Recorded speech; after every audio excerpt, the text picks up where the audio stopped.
Bonjour à tous, je viens de lire sur le groupe de l'association fibromyalgie.fr le désespoir de certaines personnes.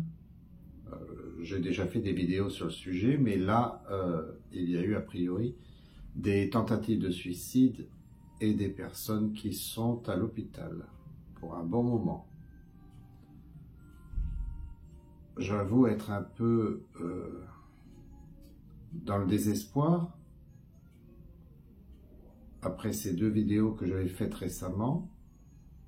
Je comprends les personnes, je comprends que la douleur, la fatigue, l'épuisement mental, moral, les finances qui ne suivent pas, le lien social qui est rompu bien souvent, la famille qui ne veut rien entendre ou comprendre, etc., etc.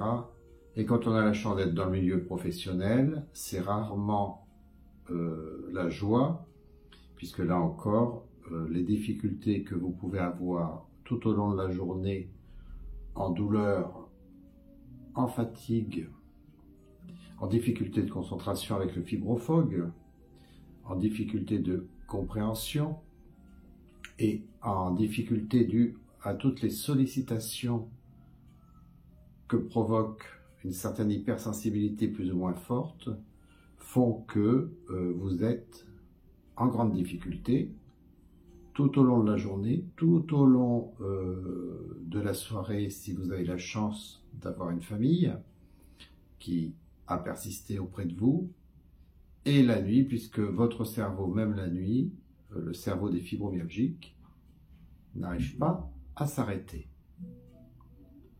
Alors voilà, je suis un peu dans le désespoir parce que, en définitive,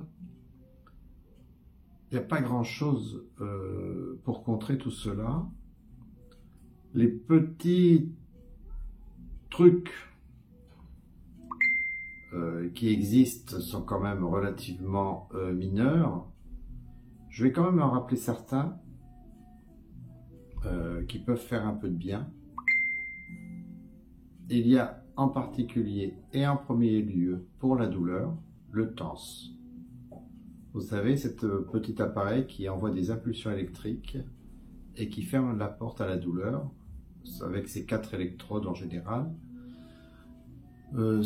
qui peut être remboursé plus ou moins par la sécurité sociale et vos mutuelles, mais que vous pouvez aussi acheter, pour ne pas le nommer pour une fois, je vais le nommer, grâce au conseil de l'une d'entre vous, chez Lidl.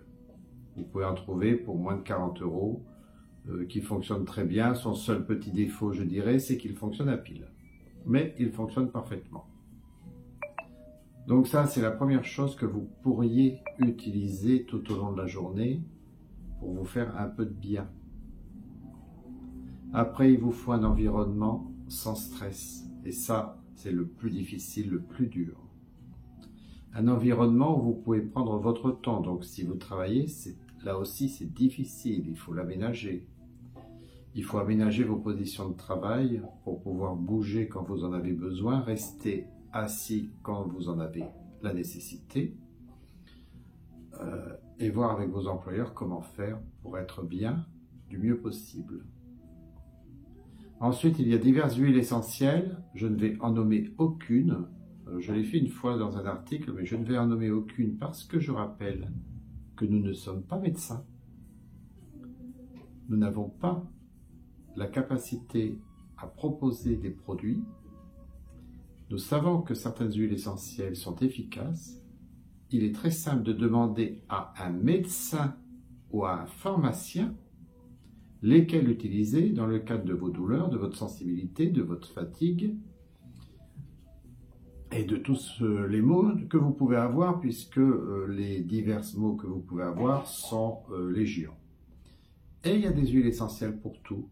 Alors il y a d'autres choses qui existent, sur lesquelles je ne m'attarderai pas parce que j'estime que c'est plus de l'effet placebo, comme les fleurs de Bach par exemple,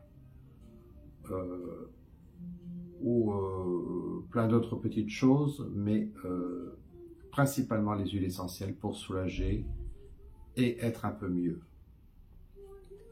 Et puis après,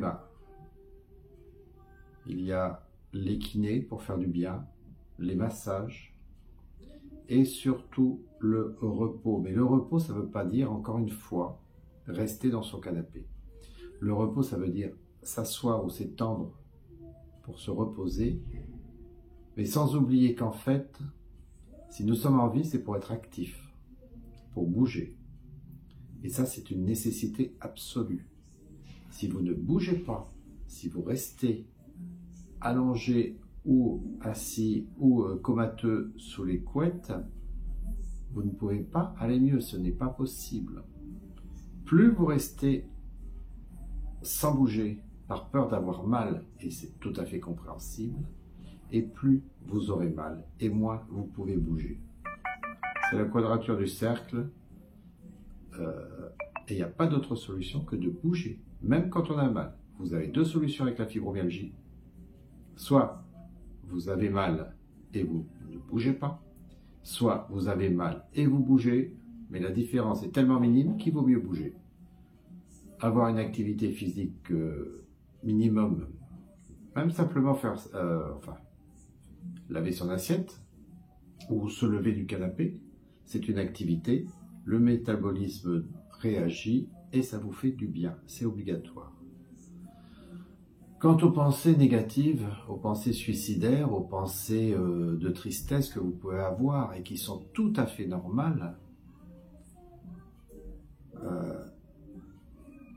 moi je pense aujourd'hui que nous avons un groupe avec des milliers de personnes qui sont actuellement très peu réactives et c'est bien dommage, mais qu'un message comme celui que nous avons aujourd'hui, où on nous dit j'ai fait une tentative de suicide, je suis à l'hôpital pour un sacré moment, on devrait avoir des milliers de messages de soutien.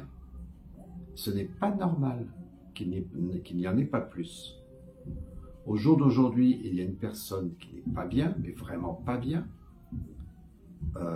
Il faut que nous l'entourions, que nous la prenions sous notre aile et que nous lui donnions les moyens de revenir avec nous, de revenir vers nous et de vivre. Elle ne pourra pas rester de toute façon toute sa vie dans un hôpital. Il va falloir qu'elle rentre chez elle. Et c'est là qu'elle va avoir besoin de notre soutien. Donc aujourd'hui, vous avez une mission, tous, moi aussi bien sûr, mais vous en particulier. Vous êtes dans un groupe d'entraide. Vous êtes dans un groupe pour être bien ou mieux.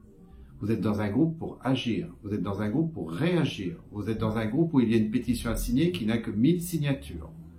Vous êtes dans un groupe où il y a des gens, l'association en particulier, qui se met en rapport avec l'ensemble des hommes politiques ou des femmes politiques et l'ensemble des soignants et l'appareil de l'État dans le ministère de la Santé. Donc il y a des choses qui sont en train de se faire. Ça ne veut pas dire que ça avance comme nous le voulons, mais il y a des choses qui sont en train de se faire. Et à côté de ça, en parallèle, et c'est ce qui pèse le plus lourd, une personne qui est en demande. Et il n'y a quasiment, et je remercie en attendant ceux qui ont répondu, mais il n'y a quasiment personne pour lui répondre, pour la soutenir, pour lui dire « T'inquiète pas, on est là, on va t'aider, on va faire ce qu'il faut ». Même si c'est peu, même si ce ne sont que des écrits ou des paroles. Moi je dis, allons-y, maintenant c'est le moment. Il faut absolument aider cette personne et ensuite aider les autres. C'est comme ça qu'on peut avancer, c'est comme ça qu'on va y arriver et c'est comme ça que je vous attends, tous et toutes. Donc, ce week-end, forcez-vous. Même si vous ne voulez pas bouger du canapé, en tout cas, envoyez-lui un petit message de soutien. Envoyez-lui, je ne sais pas, une image de fleur, un morceau de musique ou tout ce que vous voulez. Il n'y a aucune limite, bien évidemment, pas de message d'injure, de haine, pédopornographique ou tout ce qu'on veut. Mais envoyez-lui tout ce que vous voulez, il n'y a aucune censure sur ce groupe, si ce n'est la probité, la moralité, la tolérance, etc., etc. Voilà, C'est ce que je voulais vous dire. Et pour elle, pour cette personne, ne vous inquiétez pas, nous sommes là avec vous. Voilà, c'était pour fibromyalgie.fr, Bruno Delferrière, président de l'association. Merci à vous.